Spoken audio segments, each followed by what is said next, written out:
नमस्कार दोस्तों, आपका स्वागत है हमारे YouTube channel VBU exact point में। और आज हम पढ़ने वाले हैं FYU GP सेमेस्टर 1 मेजर 1 के सिलेबस के अनुसार से। हमारा आज का इम्पोर्टेंट टॉपिक है मगध का उत्कर्ष का वर्णन करें। हम इसे विस्तार पूर्वक समझाने की कोशिश करेंगे। BA के सभी क्लास सिलेबस के अनुसार से एक एक करके सभी प्रश्नों को पढ़ाया जाएगा और इन सभी क्लास का नोट्स फ्री में चाहिए तो हमारे टेलीग्राम को ज्वाइन करें, जिसका लिंक डिस्क्रिप्शन बॉक्स में दे दिए हैं। अगर आप हमारे चैनल पर नए हैं तो हमारे चैनल को सब्सक्राइब करें। तो हमारा आज का इम्पोर्टेंट टॉपिक है मगध का उत्कर्ष का वर्णन करें। आंसर में हम सबसे पहले लिखेंगे मगध प्राचीन 16 महाजनपदों में से एक था और यह सबसे पहले शक्तिशाली महाजनपद था। इसके आगे हम लिखेंगे महाभारत में हमें यह जानकारी मिलती है कि मगध पर सबसे पहले बृहद्रथ वंश का शासन था, जिसके संस्थापक बृहद्रथ थे और इस वंश का सबसे प्रतापी शासक जरासंध था, परंतु इसका हमें कोई ऐतिहासिक प्रमाण नहीं मिलता है। इसका मतलब यह हुआ कि महाभारत में जो जानकारी मिलती है कि मगध पर सबसे पहले बृहद्रथ वंश का शासन था, जिसके संस्थापक बृहद्रथ थे और इस वंश का सबसे प्रतापी शासक जो था वह जरासंध था, परंतु इसका हमें कोई ऐतिहासिक प्रमाणित नहीं मिलता है।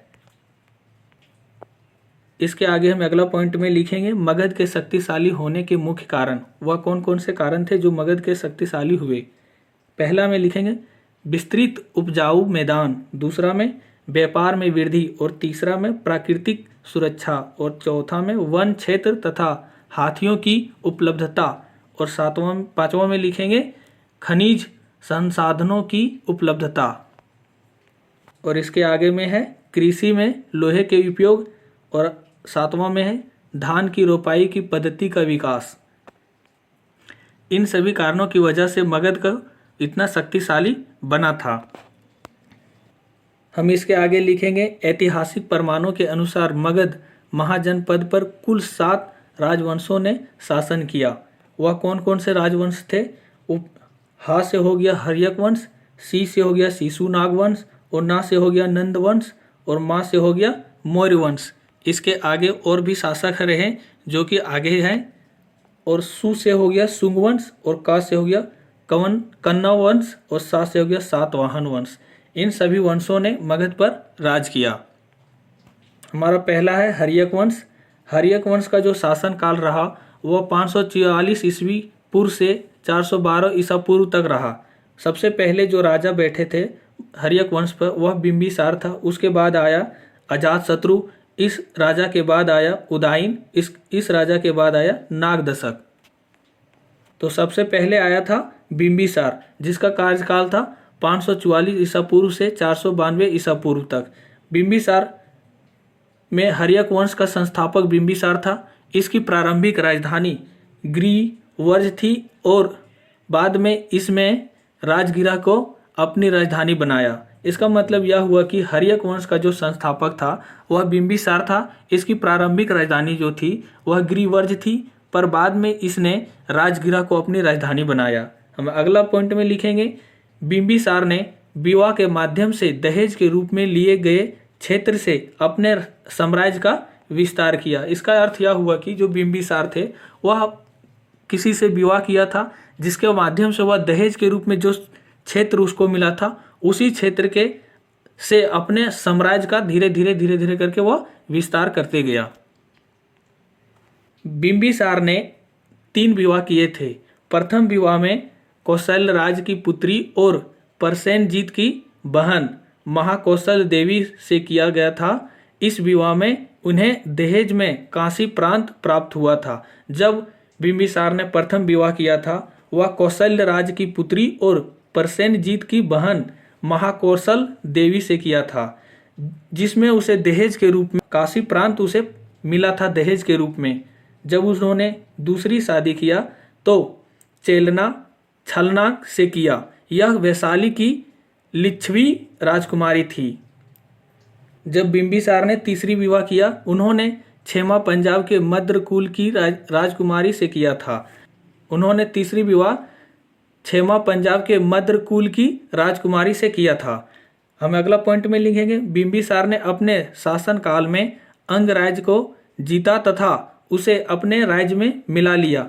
उसने वहां का सेनापति अपने पुत्र अजातशत्रु को बनाया था। इसका मतलब यह हुआ कि बिंबिसार ने अपने शासन काल में अंगराज को जीता तथा उसे अपने राज्य में मिला लिया। उसने वहां का सेनापति अपने पुत्र को, जो कि उसका अजातशत्रु था, उसको सेनापति बना दिया। हम अगला पॉइंट में समझेंगे, इसके समय अवंती के राजा प्रद्योत पांडुरोग से ग्रस्त हो गया था। उसने ठीक करने के लिए बिंबिसार ने अपना राज्य वेद जीवक को भेजा। जीवक के इलाज से प्रोधत स्वस्थ हो गए। इसके बाद आया था अजातशत्रु। बिंबिसार का जो पुत्र था वह अजातशत्रु था। इसका शासन काल रहा 492 ईसा पूर्व से 461 ईसा पूर्व तक। इसका हम अगला पॉइंट समझेंगे। 492 ईसा पूर्व में बिंबिसार की हत्या करके उसके पुत्र अजातशत्रु द्वारा कर दी गई थी। मतलब बिंबिसार की जो हत्या हुई थी वह अजातशत्रु के द्वारा किया गया था। उसकी मृत्यु के पश्चात अजातशत्रु ने अपना शासन प्रारंभ किया, अतः इसे पितृहंता कहते हैं। क्योंकि इसे पितृहंता इसलिए कहा जाता है क्योंकि बिंबिसार को अजातशत्रु ने हत्या कर दिया था। जो उनके पिता भी थे बिंबिसार। जो भी व्यक्ति अपने पिता की हत्या करता है और उसकी सत्ता पर वह राज करता है, उसको पितृहंता के नाम से जाना जाता है। हम अगला पॉइंट में समझेंगे, अजातशत्रु का अर्थ है शत्रुओं का नाश करने वाला। इसे कुनिक भी कहते हैं। अजातशत्रु का अर्थ ही होता है शत्रुओं का नाश करने वाला। इसे कुनिक भी कहते हैं। इसके अगला पॉइंट में समझेंगे, अजातशत्रु के काल में ही पहली बौद्ध संगीति हुई। अजातशत्रु ने वैशाली पर आक्रमण करके उसे मगध में मिला लिया। इस युद्ध में उसने 2 नए हथियार था। इसका मतलब यह हुआ कि अजातशत्रु के काल में ही पहली बौद्ध संगीति हुई थी। इसका यह अर्थ हुआ कि जो बौद्ध धर्म में जो पहली संगीति हुई थी उस समय अजातशत्रु के काल में ही हुआ था। अजातशत्रु ने वैशाली पर आक्रमण करके उसे मगध में मिला लिया, वैशाली को जीत लिया और अपने मगध में शामिल कर लिया। इस युद्ध में उसने 2 नए हथियार रथ, मूसल तथा महाशिला कंटक का प्रयोग किया था। उसके बाद अगला राजा आया था उदायन। उदायन का कार्यकाल रहा 461 ईसा पूर्व से 445 ईसा पूर्व। अगला पॉइंट में हम समझेंगे, इतने भी अपने पिता की हत्या की थी, इसलिए इसे भी पितृहंता कहते हैं। हम अगला पॉइंट में समझेंगे, इसने गंगा एवं सोन नदी के संगम के समीप एक शहर की स्थापना की जिसका नाम पाटलिपुत्र रखा था तथा इसने राजगृह से राजधानी को बदलकर पाटलिपुत्र को अपनी राजधानी बनाया।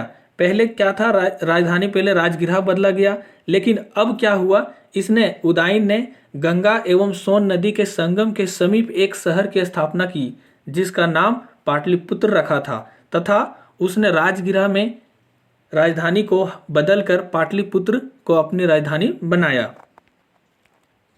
हम अगला पॉइंट में समझेंगे, उदायन के बाद उसका पुत्र नागदशक मगध का शासन बना, परंतु वह एक अयोग्य शासक था तथा इसकी हत्या उनके सेनापति शिशुनाग ने कर दी और एक नए वंश की स्थापना कर दी। उसके बाद एक नए वंश की स्थापना हुई, वह था शिशुनाग वंश। शिशुनाग वंश का कार्यकाल रहा 412 ईसा पूर्व से 394 ईसा पूर्व तक। इस वंश का संस्थापक शिशुनाग था। इसने अपनी राजधानी वैशाली को बनाया। शिशुनाग ने अपनी राजधानी वैशाली को बना दिया। इसके आगे हम समझेंगे, शिशुनाग वैशाली और कालशोक पाटलिपुत्र द्वितीय बौद्ध संगीति हुई और अंतिम शासक बना नंदी वर्मन था जिसकी हत्या महापद्म नंद ने कर दी। उसके बाद आया नंद वंश। महापद नंद 344 ईसा पूर्व से 326 ईसा पूर्व तक रहा। अगला पॉइंट में हम लिखेंगे, नंद वंश का संस्थापक महापद नंद था। पुराणों में उल्लेख मिलता है कि नंद वंश का शासक शूद्र था। इसका मतलब यह हुआ कि नंद वंश की जो स्थापना किया गया था वह संस्थापक कौन था, महापद नंद। पुराणों में उल्लेख मिलता है कि नंद वंश का शासक शूद्र था। हम अगला पॉइंट में समझेंगे, महापद नंद इस वंश का सबसे महान शासक था जिसने अनेक क्षत्रिय राजाओं को जीतकर अपने राज्य में सम्मिलित किया। इसका मतलब यह हुआ कि महापद नंद इस वंश का सबसे महान शासक था जिसने अनेक क्षत्रिय राजाओं को हराकर अपने राज्य में सम्मिलित किया था। हम अगला पॉइंट में समझेंगे, महापद्नंद को सर्व छत्रांक की उपाधि धारण की, अर्थात क्षत्रिय का नाश करने वाला व्यक्ति बना था। हम अगला पॉइंट में समझेंगे, इसने कलिंग जीतकर एकराट की उपाधि हासिल की। अगला पॉइंट में लिखेंगे, कलिंग नरेश खारवेल के हाथी गुफा अभिलेख से पता चलता है कि महापद्नंद ने कलिंग पर विजय प्राप्त की। इसका मतलब यह हुआ कि हाथी गुफा अभिलेख से पता चलता है कि महापद्नंद ने कलिंग पर विजय भी प्राप्त की थी। अगला पॉइंट में समझेंगे, इसने कलिंग में सिंचाई हेतु नहर का निर्माण भी करवाया था। इसका मतलब यह हुआ कि कलिंग ने जो वहाँ पर खेती बाड़ी जो किया जाता था वह सिंचाई हेतु एक नहर का निर्माण भी करवाया था। हम अगला पॉइंट में समझेंगे, महापद्नंद के कुल 8 पुत्र थे। धनानंद भी उसका पुत्र था। धनानंद नंद वंश का अंतिम शासक बना। यह इंपॉर्टेंट क्वेश्चन है कि महापद्नंद के कुल कितने पुत्र थे? वह 8 पुत्र थे। धनानंद भी उसका पुत्र था, लेकिन नंद वंश का अंतिम शासक कौन था? वह धनानंद था। ये बहुत ज्यादा इंपॉर्टेंट क्वेश्चन है। इसके बाद आता है धनानंद। धनानंद का कार्यकाल कितना से कितना रहा? 326 ईसा पूर्व से 322 ईसा पूर्व तक। तो अगला पॉइंट में समझेंगे, नंद वंश का अंतिम संस्थापक धनानंद था। यह बहुत ही क्रूर शासक था। क्रूर का अर्थ होता है कि वह बहुत ही निर्दय शासक था। वह किसी पे दया हुआ नहीं किया जाता था, डायरेक्ट उसको सजा दिया जाता था।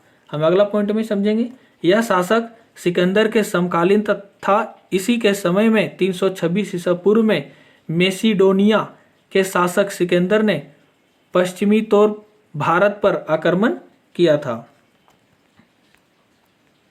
इसके आगे हम अगला पॉइंट में समझेंगे, इसने अपने दरबार में चाणक्य का अपमान करके निकाल दिया, जिस कारण चाणक्य ने अपने प्रिय शिष्य चंद्रगुप्त मौर्य के सहयोग से धनानंद पर आक्रमण करके उसे पराजित किया और इसके बाद मौर्य वंश की स्थापना किया। इसका मतलब यह हुआ कि इसने अपने दरबार में चाणक्य का अपमान करके निकाल दिया, यानी कि जहाँ राज दरबार है वहाँ पे चाणक्य का अपमान किया, जिसके कारण से वहाँ से उसे निकाल दिया गया।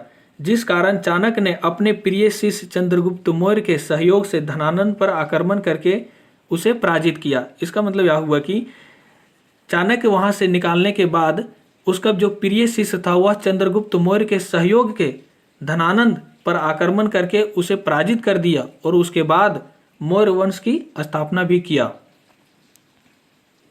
हम उम्मीद करते हैं कि यह वीडियो आपको अधिक पसंद आया होगा और इस क्लास का PDF फ्री में चाहिए तो हमारे टेलीग्राम चैनल को ज्वाइन करें। अगर आप हमारे चैनल पर नए हैं तो हमारे चैनल को सब्सक्राइब करें। मिलते हैं नेक्स्ट वीडियो में। Thank you.